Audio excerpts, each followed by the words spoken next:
Hi guys, இந்த வீடியோவில் நாம தளபதி நடிப்பில் வெளியான the greatest of all time படத்தோட கதையை பற்றி தான் பார்க்க போகிறோம். வாங்க டைம் வேஸ்ட் பண்ணாமல் வீடியோக்குள்ளே போயிடலாம். இந்த படத்தோட ஒன்லைனர் என்ன அப்படின்னு சொன்னாருக்கே, ஹீரோ வில்லனுக்கு என்னென்ன கஷ்டத்தை கொடுத்தானோ அதே கஷ்டத்தை ஹீரோட பையனை வச்சு வில்லன் கொடுக்கணும்னு நினைக்கிறான். அதுக்காக தான் ஹீரோட பையனை கடத்திட்டு போய் வளர்த்து அதே மாதிரி பழி வாங்குறான். படத்தோட ஆரம்பத்தில் 2008 காட்டுறாங்க. நாட்டுக்கு துரோகம் செஞ்ச மெனனை எல்லாமே தேடிட்டு இருக்காங்க. அடுத்து நம்ம படத்தோட ஹீரோவை காட்டுறாங்க. அவரும் அவரோட ஃப்ரெண்ட்ஸும் ரால வேலை செய்றாங்க. எல்லாமே கென்யால ட்ரெயின்ல போயிட்டு இருக்க ஒரு தீவிரவாதியை கொண்டுட்டு அவன் கிட்ட இருக்க யுரேனியம் எடுத்துட்டு வரணும்னு சொல்லி பிளான்ல போறாங்க. ஆனா அந்த ட்ரெயின்ல மெனனை பார்த்தோன்னே விஜய் மெனனை கொல்ல ட்ரை பண்றாரு.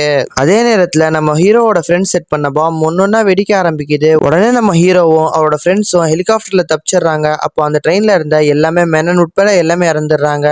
அன்னைக்கு நைட்டு நம்ம பெரிய மிஷினை சக்சஸ்ஃபுல்லா முடிச்சிட்டோம்னு சொல்லி ஹீரோவும் அவரோட ஃப்ரெண்ட்ஸும் நல்லா குடிச்சிட்டு நைட்டு ஹீரோ வீட்டுக்கு வராரு. அப்போ ஹீரோயின் ஹீரோவை பார்த்து முறைச்சவன அவங்கள சமாதானப்படுத்துறதுக்காக அடுத்த நாள் கோலம் போட்டு சாமி பாட்டு பாடுறாரு. அப்புறம் பையனை ஸ்கூல்ல விடுறதுக்காக கார்ல கூட்டு போறாரு. அப்போ ஹீரோட ஃப்ரெண்டான பிரசாந்தோட ஒய்ஃப் போன் போட்டு என் பொண்ணையும் கூட்டு போங்க, இவர் இன்னும் போதையை விட்டு தெளியவே இல்லைன்னு சொல்றாங்க. உடனே நம்ம ஹீரோ அவங்க வீட்டுக்கு போய் அந்த பொண்ணையும் கூப்பிட்டுக்கிறாரு. அந்த பொண்ணும் ஹீரோட பையனும் சின்ன வயசுல குழந்தையா இருக்கும் போது லவ் பண்றாங்க. அடுத்த சீன்ல நம்ம ஜெயராம் சாரை காட்டுறாங்க. அவர் தான் ஹீரோ அவரோட ஃப்ரெண்ட்ஸ் எல்லாத்துக்குமே ஹெட். அவரு ஹீரோவையும் அவரோட ஃப்ரெண்ட்ஸையும் பயங்கரமா திட்டுறாரு. ஏன்டா அவங்கள யுரேனியம் மட்டும் எடுத்துட்டு வர சொன்னா ட்ரெயினை பிளாஷ் பண்ணிட்டு வந்திருக்கீங்க, கென்யாக்காரவங்களுக்கு மட்டும் இது நம்ம தான் செஞ்சோன்னு தெரிஞ்சா அவங்க சும்மா விட மாட்டாங்க அப்படின்னு சொல்றாரு. உடனே ஹீரோ கிட்ட உனக்கு அடுத்த மிஷின் தாய்லாந்துலன்னு சொல்றாரு. அதுக்கு ரெடி பண்றதுக்காக நம்ம ஹீரோ சென்னைக்கு வரும்போது ஸ்னேகாக்கு டவுட் வந்துருது. டவுட் அங்க இருக்க டாக்டர் கிட்ட என் புருஷன் யாரையோ வச்சிட்டு இருக்காங்கன்னு நினைக்கிறேன் அப்படின்னு சொல்லிட்டு டவுட்ல விஜய் வந்ததுக்கு அப்புறம் ஹீரோட்ட கேக்குது. அப்ப நம்ம ஹீரோ இதுக்கு மேல நம்ம உண்மையா மறைச்சா நல்லா இருக்காதுன்னு சொல்லி நான் ரால வேலை செய்யறேன்னு சொல்லிடுறாரு. உடனே நம்ம ஹீரோயின் நீ பொய் சொல்றேன்னு சொல்றாங்க. அதுக்கு நம்ம ஹீரோ ஆமா நான் பொய் தான் சொல்றேன், அடுத்ததான் நம்ம ஹனிமூனுக்காக தாய்லாந்து ட்ரிப் போறோம்னு சொல்றாரு. உடனே தாய்லாந்து போயிட்டு அங்க ஃபேமிலியோட ரொம்பவே நல்லா என்ஜாய் பண்றாரு. அதே நேரத்துல அங்க இருந்த மிஷினும் கம்ப்ளீட் பண்ணிட்டு ரிட்டர்ன் வரும்போது ஹீரோ ஹீரோயின் அவங்க பையன் 3 பேரும் கார்ல உட்காந்துருக்கும் போது அவங்க மேல அட்டாக் நடக்குது. அப்போ ஹீரோ ஹீரோயினையும் அவங்க பையனையும் ஓடி போய் ஒழிச்சு வச்சுட்டு நல்லா ஃபைட் பண்ணி முடிச்சதுக்கு அப்புறம் ஹீரோயினுக்கு பிரெக்னன்சி பெயின் வந்துருது. உடனே ஹீரோ அவங்களை எடுத்துட்டு போய் ஹாஸ்பிட்டல்ல சேர்த்துறாரு. ஹாஸ்பிட்டல்ல சைன் போறதுக்காக ஹீரோ போற கேப்பா பார்த்து அந்த பையனை யாரோ கடத்திட்டு போயிடுறாங்க.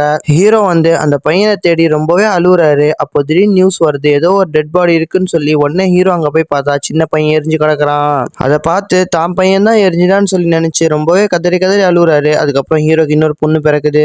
அதுக்கப்புறம் ஹீரோ ரா வேலையும் விட்டுறாரு. அவங்க 2 பேருக்கு நடுவில் பேச்சுவார்த்தையே இல்லாம அந்த பொண்ணு மூலியமா பேசிக்கிறாங்க. எப்படின்னு சொன்னாருக்கே, நம்ம ஹீரோயினான ஸ்னேகா மேம் அந்த பொண்ணுக்கு எல்லாம் டிஃபன்லாம் கட்டி கொடுப்பாங்க. ஆனா ஹீரோ ஸ்கூல் கூட்டு போவாரு. அப்படியே பேசாமலே 20 வருஷம் கழிஞ்சிருது. அதுக்கப்புறமா ஹீரோவை தாய்லாந்துல ஒரு ட்ரைனிங்காக அனுப்புறாங்க. அங்க போயிருக்கும் போது ஹீரோ மேல அட்டாக் நடக்குது. அப்போ யாரா அட்டாக் பண்றான்னு சொல்லி ஹீரோ ஃபைட் பண்ணிட்டு இருக்கும் போது பார்த்தா ஹீரோ மாதிரியே கண்ணு இருக்கு. உடனே நம்ம ஹீரோ எப்படியோ பண்ணி மாஸ்க புடுங்கிட்டு பார்த்தா அது ஹீரோ மாதிரியே இருக்கனால அவரோட பையன் சொல்லி கன்ஃபார்ம் பண்ணிடுறாரு. அதுக்கப்புறம் அவரோட பையனை அவங்க எல்லாம் கூட்டு போயிடுறாங்க. அடுத்த நாள் அவங்க பையனும் அவரை மீட் பண்ணி 2 பேரும் வீட்டுக்கு வந்துடலான்னு பிளான் பண்ணும் போது எதிரிங்க துரத்த ஆரம்பிக்கிறாங்க. அங்கிருந்து எப்படியோ தப்பிச்சு கடைசியில இந்தியாவுக்கு வந்துடுறாங்க. இந்தியாவுக்கு வந்ததுக்கு அப்புறம் தான் மெயினான கதையே ஆரம்பிக்குது. என்னன்னு சொன்னாருக்கே, அவங்க ஹெட்டான ஜெயராம் சார் ஹீரோக்கு திடீர்னு கால் பண்ணி உனக்கு ஒரு சீக்ரெட் சொல்லணும்னு சொல்லி சீக்கிரம் வராரு. ஆனா ஹீரோ கிட்ட அந்த சீக்ரெட் அவர் சொல்லிடக்கூடாதுன்றதுக்காக ஒரு பையன் பைக்ல ஹெல்மெட் போட்டு அவரை துரத்திக்கிட்டே வரான். மெட்ரோ ட்ரெயின் வரைக்கும் துரத்திட்டு வந்துடுறான். அப்போ நம்ம ஹீரோ அங்க எல்லாமே ஃபைட் பண்றாங்க. ஆனா கடைசியில அந்த பையன் அந்த ஜெயராம் சாரை கொண்டுறான். நம்ம ஹீரோ ஜெயராம் சாரை பார்த்துட்டு இருக்கும் போது அவனை சேஸ் பண்ணுங்கன்னு சொல்றாரு. உடனே ஓடி போய் நம்ம ஹீரோ சேஸ் பண்ணும் போது அந்த பையன் ஓடி போயிருக்கான். கொஞ்சம் தூரம் போனதுக்கு அப்புறம் அந்த பையன் ஹெல்மெட் கழட்டுறான். பார்த்தா விஜயோட பையனா ஊர்ல இருந்து வந்தால அவனே தாங்க இருக்கான். விஜய்க்கு டவுட் வராம செஞ்சிட்டோம்னு சொல்லி விஜயோட போனை பக் பண்ணிட்டு அவர் என்னென்ன பேசுறாருன்றதெல்லாம் கேட்டு அதுக்கேற்ற மாதிரி நடந்துட்டு இருக்கான். அப்போ திடீர்னு அந்த பையனோட போன்ல ஒரு ரிங் அடிக்குது. யாருன்னு பார்த்தா டேடுன்னு போட்டிருக்கு. உடனே அந்த பையன் எடுத்து அப்பான்னு பேசுறான். பார்த்தா அந்த கால்ல மெனன் பேசுறான். உடனே செத்து போயிட்ட மெனன் எப்படி உயிரோட இருக்கான்றத பிளாஷ்பேக்ல காட்டுறாங்க. அவன் ட்ரெயின் ஆக்சிடென்ட்ல தப்பிச்சிருப்பான். அவங்க ஃபேமிலியில எல்லாமே இறந்து போயிட்டாங்கன்றதுக்காக நம்ம ஹீரோட குழந்தையும் சின்ன வயசுல இவன் தான் கடத்திருப்பான். கடத்திட்டு ஃபேக்கா டெட் பாடி ரெடி பண்ணி அதை எரிச்சு விட்டு குழந்தை செத்துருச்சுன்ற மாதிரி ஹீரோ நம்ப வச்சு அந்த பையனை கூட்டு போயிருப்பான். கூட்டு போனது மட்டும் இல்லாம மனசுல வஞ்சகத்தை வர வச்சு பெருசானதுக்கு அப்புறம் அந்த பையனை அவங்க சொந்த அப்பாவே கொல்றதுக்கு ரெடி ஆகிற அளவுக்கு ஆக்கிடுவான். அப்போதான் நம்மளுக்கு ஹீரோவை கொலை பண்றதுக்காக எதுக்கு அந்த பையன் ஜெயராம் சாரை கொலை பண்ணன்றதே புரியும்.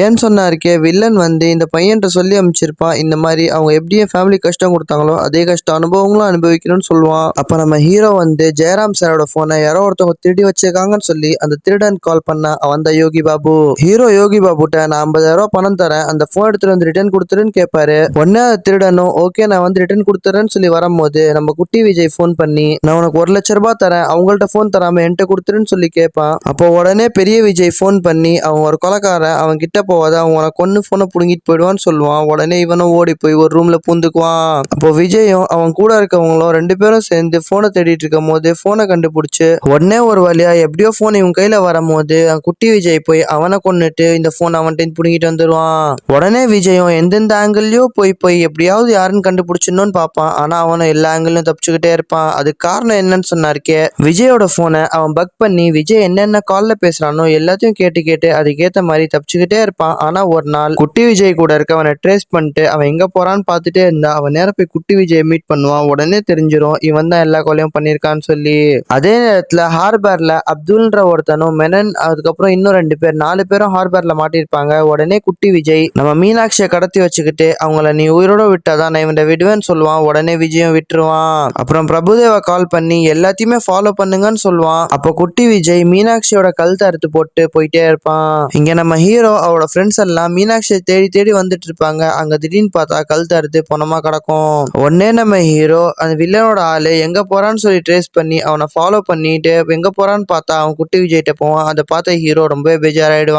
அதுக்கப்புறம் குட்டி விஜய் அரெஸ்ட் பண்ணுவாங்க. அதுக்கப்புறம் என்னென்னமோ பண்ணி பார்ப்பாங்க. கடைசியில பார்த்தா ஹீரோட ஆளுங்க வந்து ஹீரோவை காப்பாத்திட்டு அந்த மேனை அரெஸ்ட் பண்ணிடுவாங்க. ஆனா குட்டி விஜய் ஸ்டேடியம்ல பாம்பு வச்சிருவான். உடனே நம்ம ஹீரோ மெனனை கூட்டு போய் அங்க நிக்க வச்சுட்டு நீ மட்டும் பாம்பை டிஃப்யூஸ் பண்ணலனா இவரோட தலை துண்டா போயிடும்னு சொல்லுவான். உடனே வில்லனும் பயந்துகிட்டு பாம்பை டிஃப்யூஸ் பண்ணலாம்னு யோசிப்பான். ஆனா அப்போ வில்லன் வந்து இல்ல பண்ணாத, என் உயிர் போனா கூட பரவாயில்ல, நீ அந்த பாம்பை நடத்துன்னு சொல்லுவான். அப்புறம் கடைசியில பார்த்தா அவ குட்டி விஜய் வந்து அதுக்கெல்லாம் அசராம பாம்பை ஆன் பண்ணதான் போறேன்னு சொல்லி ரிமோட்டை தேடுவான். பார்த்தா பிரேம்ஜி அங்க தூக்கிட்டு ஓடி இருப்பான். அவன் என்னடான்னு பார்த்தா நடுவுல போய் விஜயோட பொண்ணு கிட்ட அந்த ரிமோட்டை கொடுத்துருவான். அவ அப்பாவை தேடி சுத்திட்டு இருப்பா. ஸ்டேடியம் ஃபுல்லா மேட்ச் இன்ட்ரெஸ்டா போயிட்டு இருக்கும் போது இவங்க மட்டும் பாம்பு டெஃப்யூஸ் பண்றதுக்காக சுத்திட்டு இருப்பாங்க. அதே நேரத்துல எப்படியோ ஒரு வழியா நம்ம ஹீரோ வந்து குட்டி விஜய் அடிச்சு போட்டு அந்த பாம்போட அந்த ரிமோட் எடுத்துருவான். உடனே குட்டி விஜய் லைட்டை உடைச்சு அதோட இதை எடுத்து ஹீரோட பொண்ணு மேல வச்சு நீ மொத்தம் அந்த ரிமோட் என்கிட்ட கொடுக்கலனால இவளை கொண்டுருன்னு சொல்லி மிரட்டுவான். ஆனா அதே நேரத்துல ஹீரோட பொண்ணு தலையாலே அடிச்சு அங்கேயும் தப்பிச்சிருவான். உடனே நம்ம ஹீரோ அவன் சொந்த பையன் கூட பார்க்காம அவனை இறக்கமே இல்லாம கொன்னு அதோட படம் முடிச்சிருவான். சரி அதான் அதோட கதை முடிஞ்ச கிளம்பலான்னு பார்த்தா திருப்பி இன்னொரு விஜயை காட்டுவாங்க. அது யாருன்னு சொன்னாருக்கே, நம்ம குட்டி விஜயோட குளோன். அதே மாதிரி ஏகப்பட்ட குளோன்க செஞ்சுட்டு இருப்பான். என்னடா நடக்குதுங்கன்னு சொல்லி புரியாதப்போ கதை முடிஞ்சு போயிடும்.